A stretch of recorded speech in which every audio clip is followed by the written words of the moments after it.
Hey guys, so I just want to engage quickly with a comment that I really enjoyed. So I'm going to read it for us. It says, I'm a Muslim who believes in the new narrative, which is actually pretty old. It's not really a big deal. There is a minor amount of variation, some of which is from early Muslims reciting by meaning and not memory. It's not an issue because Muhammad, peace be upon him, himself approved of it as the narrations show. Yes, many Muslims will be offended by this reality, but once the knowledge is out, it'll still stand tall over the Bible. It will also be superior to secular humanism in providing people with grounding and purpose. You seem very excited and obsessed over people you don't belong to. Fascinating. Some people are like that, obsessing over others like anti-Semites, etc. No issue, of course.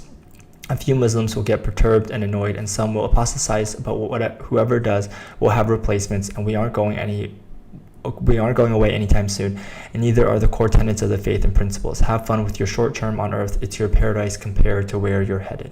So I just want to engage with this comment because I think it summarizes a sentiment that a lot of Muslims have about hashtag Qurangate and hashtag Bukharigate, which is basically, okay, whatever, like it's going to pass. Like we've had controversies before. Our classical scholars have accounted for this. Yeah, we've had hadith criticism before. We've readjusted the core tenets of Tawheed and the prophethood of Muhammad, and also the Quran are what are going to stand and what matter. And I just want to talk about this a little bit because I think it's a really fascinating argument. So first of all, what does Islam present as its like golden child, as its thing that they're most proud of? They present Tawheed, right? This idea of Unitarian monotheism. But the thing is, Judaism also believes in Unitarian monotheism, right?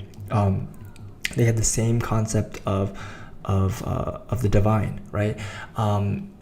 And so then what makes Islam unique from these other religions? What makes Islam unique? It's Muhammad and it's the Quran, the man and the book, right? And so if those are the two things that make your religion unique, okay, let's talk about those two things. So Muhammad is the perfect example for all mankind. He is the seal of the prophets, according to Islam.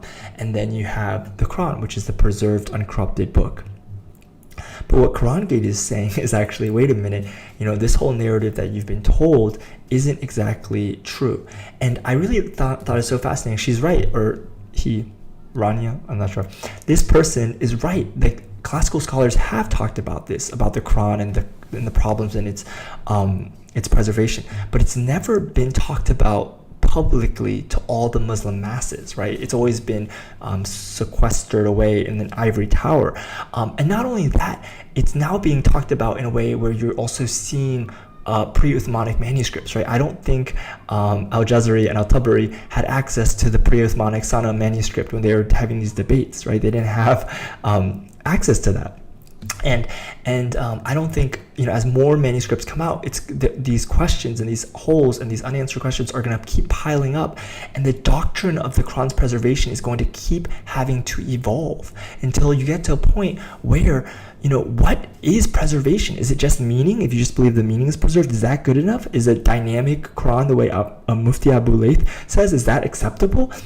And if that becomes acceptable, what is going to be left of your reverence of the Quran, right? What's going to be left of your view of the Quran, and how is that going to affect the practice of the religion? So I agree, it's not about a couple thousand people or whatever apostatizing now because this revelation, and then being like, oh my goodness, I can't handle this.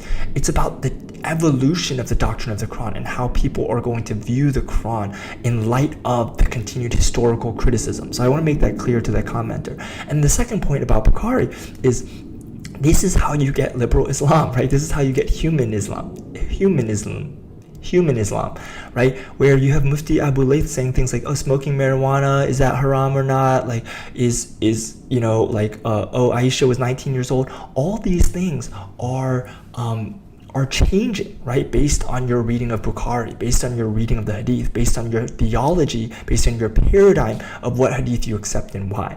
And so how do you reform Islam? The people who are trying to push for this kind of feminist reform and women empowerment in Islam, how do they do it? They went after the Hadith. They went after the Isnad. They went after the narrators, right? So reforming Islam is going to come through the Hadith.